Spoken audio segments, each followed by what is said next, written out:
নমস্কার বন্ধুরা, শুনে রাখো ইউটিউব চ্যানেলে আবার স্বাগতম জানাই। দেখুন বন্ধুরা, আজকে যে টপিকটা নিয়ে উপর ভিডিওটা বানাচ্ছি সেটা হচ্ছে বহুদিনের প্রতীক্ষিত যেই হচ্ছে রেলের রিক্রুটমেন্ট অর্থাৎ আরআরবি গ্রুপ ডি রিক্রুটমেন্টের যে নোটিশটা অলরেডি বেরিয়ে এসেছে, যেখানে হিউজ পরিমাণে একটা শূন্যপদ রয়েছে। তো আপনারা সরাসরি এই পোস্টে আবেদন জানাতে পারবেন এবং আমি এই নোটিশের মাধ্যমে বুঝিয়ে দিচ্ছি কারা কারা এই পোস্টে আবেদন করতে পারবেন বা কত ভ্যাকেন্সি রয়েছে, কীভাবে আপনারা আবেদন করবেন, আবেদনের শুরুর তারিখ, শেষ তারিখ এবং কোন পোস্টে কত ভ্যাকেন্সি রয়েছে এবং আবেদনের ফিস কত বলা রয়েছে, সমস্ত ভিডিওর মাধ্যমে বুঝিয়ে দিচ্ছি। যদি আপনারা 5 মিনিটের ভিডিওটা ধৈর্য ধরে দেখেন, তো আপনারা অনেকটাই বুঝতে পারবেন। যদি বুঝতে পারেন, সেক্ষেত্রে আপনাদের ফর্ম ফিল আপ করতে অনেকটাই সুবিধা হয়ে যাবে। তো বন্ধুরা, শেষ অবধি ভিডিওটা দেখতে থাকুন। দেখুন বন্ধুরা, অন স্ক্রিনে নোটিফিকেশনটা শো করছে, যদি স্ক্রিনের দিকে খেয়াল করেন, দেখুন অ্যাকচুয়ালি একদম ডিরেক্ট একদম যে এটা অরিজিনাল নোটিফিকেশন সেটাই আপনাদের কাছে শো করছি। দেখুন ওপর দিকে লেখা রয়েছে government of India, ministry of railway, details of certified employment notice number 8/2024, railway recruitment board. তারপর যদি স্ক্রল করে উপর দিকে যাই, তাহলে দেখুন নোটিশের সমস্ত ডিটেলসগুলো ফার্স্টেই আপনারা যেই ডিটেলসটা আপনারা পেয়ে যাবেন একদম নোটিশের প্রথমে। আমি ডিসক্রিপশন বক্সে ওই ওয়েবসাইটের লিঙ্ক, কীভাবে আবেদন করবেন তার ডিরেক্ট লিঙ্ক এবং এই পিডিএফটার লিঙ্ক, সম্পূর্ণ এই পিডিএফটাতেই আপনারা সমস্ত ইনফরমেশান পেয়ে যাবেন। তো বন্ধুরা, এই নোটিশের একদম প্রথমের দিকেই এই নোটিশের এইগুলো লেখা রয়েছে। দেখুন কোন তারিখে নোটিশটা বেরিয়ে এসেছে, কত তারিখে নোটিশটা ছিল, 28/12/2024 তারিখে নোটিশটা ডেটটা পাবলিশ করেছে। নোটিশের ডেট পাবলিশ করা হয়েছে 22/1/2025 তারিখে নোটিশটা পাবলিশ করা হয়েছে। আপনারা আবেদন করতে পারবেন কত তারিখ থেকে, অনলাইন রেজিস্ট্রেশন শুরু হয়েছে 23/1/2025 তারিখ থেকে আপনারা আবেদন জানাতে পারবেন। 23/1/2025 তারিখ থেকে আবেদন অলরেডি স্টার্ট হয়ে যাবে এবং ক্লোজিং ডেট অর্থাৎ আবেদনের শেষ তারিখ হচ্ছে 22/2/2025। অর্থাৎ অবশ্যই মনে রাখবেন যে ফেব্রুয়ারি মাসের 22 তারিখ হচ্ছে আবেদনের শেষ তারিখ। আবেদন শুরু করতে পারছেন 23/1/2025 তারিখ থেকে এবং আবেদনের শেষ তারিখ হচ্ছে 22/2/2025 তারিখে। তারপরে দেখুন যেটা লেখা রয়েছে অ্যাপ্লিকেশন ফিস, অর্থাৎ আপনারা ফিসটা পেমেন্ট করতে পারবেন 24/2/2025 তারিখের মধ্যে আপনারা ফিসটা পেমেন্ট করতে পারবেন, আবেদনটা করতে পারবেন অর্থাৎ রেজিস্ট্রেশন করে নিতে পারবেন। Closing date and time for online submission of application 22/2/2025 এবং পেমেন্টটা করতে পারবেন 24/2/2025 তারিখের মধ্যেও আপনারা পেমেন্টটা করতে পারবেন। তো আপনারা শুরুর তারিখ, শেষ তারিখ প্রথমে জানতে পারলেন। তারপর দেখুন এখানে কত ভ্যাকেন্সির কথা বলা রয়েছে, অর্থাৎ গ্রুপ ডির জন্য যে পোস্টের জন্য আপনারা আবেদন করবেন, রেলওয়ে গ্রুপ ডি, সেই ক্ষেত্রে আপনাদের যে পোস্টের কথা বলা রয়েছে বা কত শূন্যপদ রয়েছে সেটা আপনাদের দেখিয়ে দিই। দেখুন এখানে শূন্যপদটা এখানে উল্লেখ করে লেখা রয়েছে 32,438টা আপনারা শূন্যপদ পেয়ে যাবেন। তো বন্ধুরা, প্রচুর পরিমাণে একটা শূন্যপদ রয়েছে, অবশ্যই আপনারা ফর্মটা ফিল আপ করতে পারবেন। শুধুমাত্র মাধ্যমিক পাস যোগ্যতাতেই আপনারা এই ফর্মটা ফিল আপ করতে পারবেন। তারপর দেখুন এখানে বয়সটা কি বলা রয়েছে, অর্থাৎ আপনারা শূন্যপদটা দেখতে পেলেন এবং এখানে বয়স যেটা বলা রয়েছে সেটাও এখানে আপনাদের দেখিয়ে দিচ্ছি। বয়স যেটা বলা রয়েছে সেটা হচ্ছে 18 থেকে 36 বছরের মধ্যে যদি আপনার বয়স হয়ে থাকে 1/1/2025 তারিখ থেকে 1/1/2025 তারিখ অনুযায়ী আপনার বয়স হতে হবে 18 থেকে 36 বছরের মধ্যে। অর্থাৎ অবশ্যই আপনার যদি 18 থেকে 36 বছরের মধ্যে আপনার বয়স হয়ে থাকে, তাহলে আপনারা এই গ্রুপ ডি পোস্টের জন্য আবেদন করতে পারবেন। শূন্যপদটা অনেকটাই রয়েছে, আপনাদের বারবার বলছি 32,438টা টোটাল শূন্যপদ রয়েছে। আপনারা অবশ্যই ফর্মটা ফিল আপ করুন। দেখুন এখানে ফার্স্ট টাইম আপনাদের স্যালারি যেটা বলা রয়েছে সেটা হচ্ছে 18,000 টাকা পার মান্থ আপনারা স্যালারি পেয়ে যাবেন। তাছাড়াও আবার রেলের তরফ থেকে এক্সট্রা অনেক বেনিফিট থাকে এবং স্যালারিটা আরও ইনক্রিমেন্ট, অর্থাৎ 7 CPA পে ম্যাট্রিক্স লেভেলে আপনাদের স্যালারিটা দেওয়া হবে। স্যালারি প্রচুর পরিমাণে ইনক্রিজ হতে পারে। তো বন্ধুরা, প্রচুর পরিমাণে ভ্যাকেন্সিও রয়েছে এবং শুধুমাত্র মাধ্যমিক পাস যোগ্যতায় আপনারা ফর্মটা ফিল আপ করতে পারবেন। তারপরে দেখুন নোটিশে এখানে প্রচুর বড় নোটিফিকেশান এটা। আপনারা ভালো করে আমার ডেসক্রিপশন বক্সে পিডিএফ লিঙ্কটা দেওয়া রয়েছে বা ওয়েবসাইটে ডিরেক্ট আমরা লিঙ্ক দিয়ে দিচ্ছি, সেখান থেকে গিয়েও আপনারা ডিরেক্ট আপনারা আবেদন এই করে নিতে পারবেন, অনলাইন অ্যাপ্লিকেশন করে নিতে পারবেন। তাছাড়াও আমি এই পিডিএফটা যদি ডাউনলোড করতে চান, পিডিএফের ডিরেক্ট লিঙ্কও দেওয়া রয়েছে, ওখান থেকেও আপনারা ডিরেক্ট আপনারা এই নোটিফিকেশানটা ডাউনলোড করে নিতে পারবেন। তারপরে আপনাদের দেখিয়ে দিই, দেখুন নোটিশটা 67 অর্থাৎ 67 পৃষ্ঠা নোটিশটা রয়েছে। তো আপনাদের দেখিয়ে দিচ্ছি যে কোথায় কোন জায়গাটায় কী লেখা রয়েছে। আপনারা নোটিশটা হাতে যখন পেয়ে যাবেন তখন বুঝতে পারবেন নোটিশে কত কিছু লেখা রয়েছে। অবশ্যই এটা দেখুন এখানে লেখা রয়েছে, অবশ্যই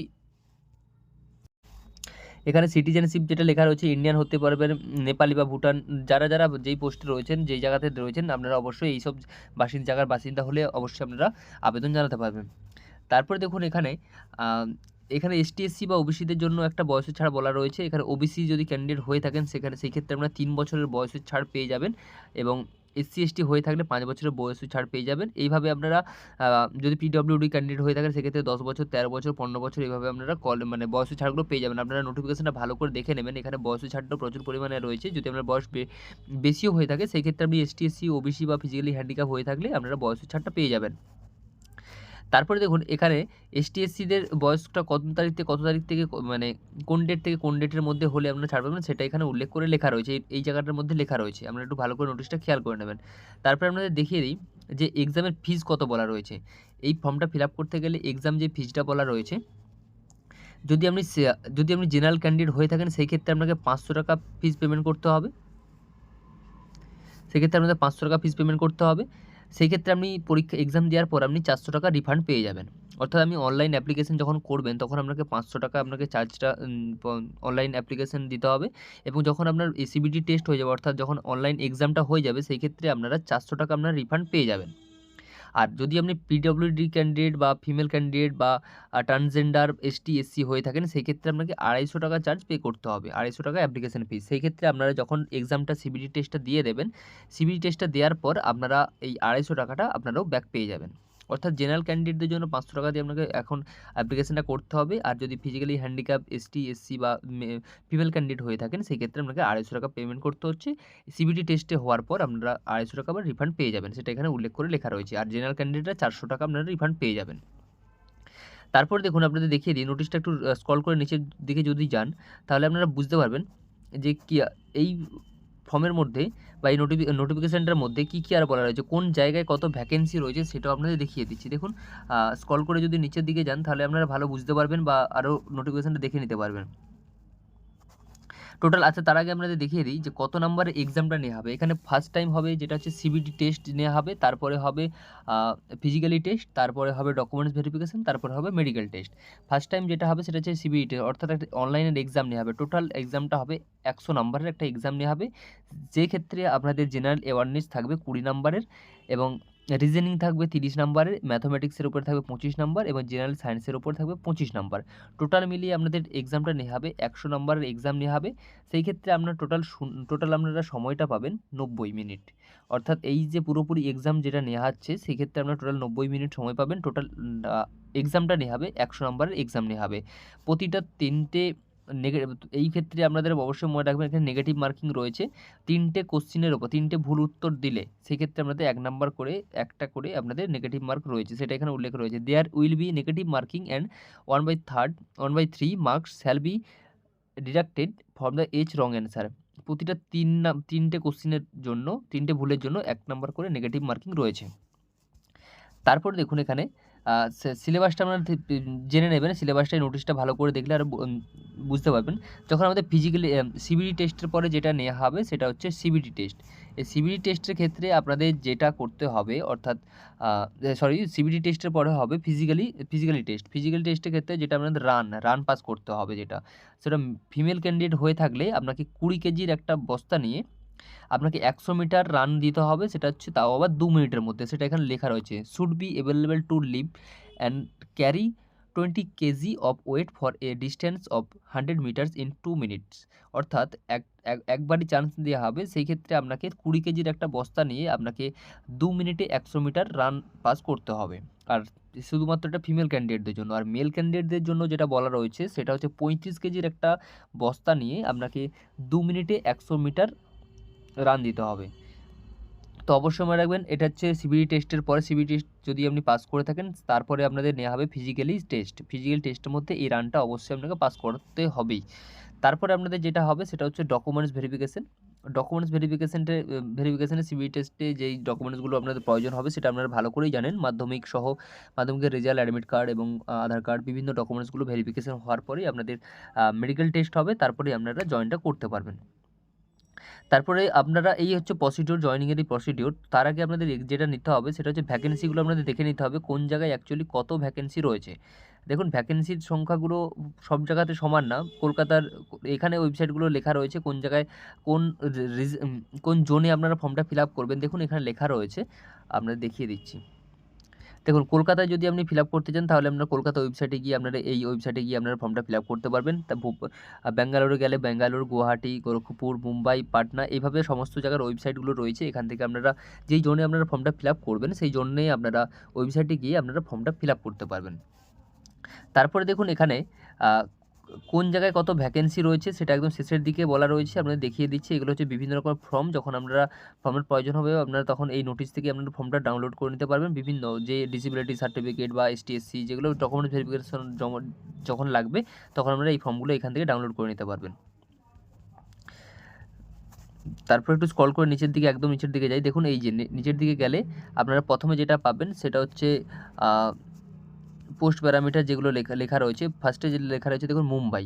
আপনাদের একটা নোটিশ দেখিয়ে দিই।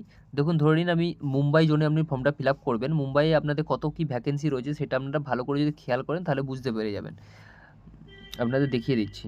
দেখুন মুম্বাই জোনে টোটাল ভ্যাকেন্সি রয়েছে। টোটাল ভ্যাকেন্সি যেটা রয়েছে সেটা হচ্ছে 4,672টা টোটাল শূন্যপদ রয়েছে।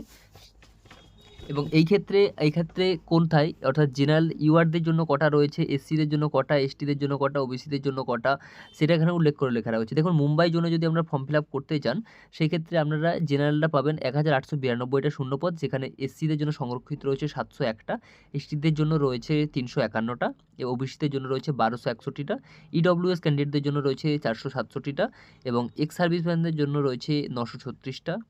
তারপরে ফিজিক্যালি হ্যান্ডিক্যাপদের জন্য বিভিন্ন রকমভাবে রয়েছে 936টা। এইভাবে জোন অনুযায়ী বা ক্যাটাগরি অনুযায়ী শূন্যপদগুলো লক্ষ্য করা রয়েছে। এবং এই পাশে রয়েছে দেখুন কোন পোস্টের জন্য আপনারা শূন্যপদগুলো পাবেন, সেগুলো এখানে পোস্টগুলো পাশাপাশি রয়েছে, সেটা আপনারা ভালো করে খেয়াল করে নেবেন। এরপরে মুম্বাইয়ের পর রয়েছে জয়পুরেও সেমভাবে রয়েছে। আপনারা সমস্ত ফর্মটা ফিল আপ করার আগে আপনারা শূন্যপদগুলো দেখে নেবেন, তারপরে আপনারা ফর্মটা ফিল আপ করে নেবেন, তাহলে সেই ক্ষেত্রে আপনাদের অনেকটা সুবিধা হয়ে যাবে। এভাবে জয়পুর, তারপরে রয়েছে হুগলি, তারপরে রয়েছে জব্বলপুর, ভুবনেশ্বর, বিলাসপুর, নিউ দিল্লি, চেন্নাই, গোরক্ষপুর, গুয়াহাটি, কলকাতা। তো কলকাতা রিজনে যদি আমরা ফর্ম ফিল আপ করতে চান আপনাদের দেখিয়ে দিচ্ছি এখানে কতগুলো শূন্যপদ আপনারা পেয়ে যাবেন। দেখুন কোন জোনের, ইস্টার্ন রেলওয়ে জোনটা লেখা রয়েছে কলকাতা, এখানে টোটাল শূন্যপদ পেয়ে যাবেন আপনারা 1,817টা। সেই ক্ষেত্রে আপনাদের জেনারেলদের জন্য সংরক্ষিত রয়েছে 767টা, আর SCদের জন্য 262টা, STদের জন্য রয়েছে 144টা এবং OBCদের জন্য রয়েছে 477টা, এক্স সার্ভিসম্যানদের জন্য 366টা। তারপর ক্যাটাগরি অনুযায়ী ফিজিক্যালি হ্যান্ডিক্যাপ বিভিন্ন ক্যাটাগরি অনুযায়ী 366টা শূন্যপদ রয়েছে। টোটাল মিলিয়ে শূন্যপদ রয়েছে 1,817টা। এইভাবে সমস্ত জোনগুলোতে আপনারা শূন্যপদগুলো দেখে নেবেন, তারপর ফর্মটা ফিল আপ করবেন।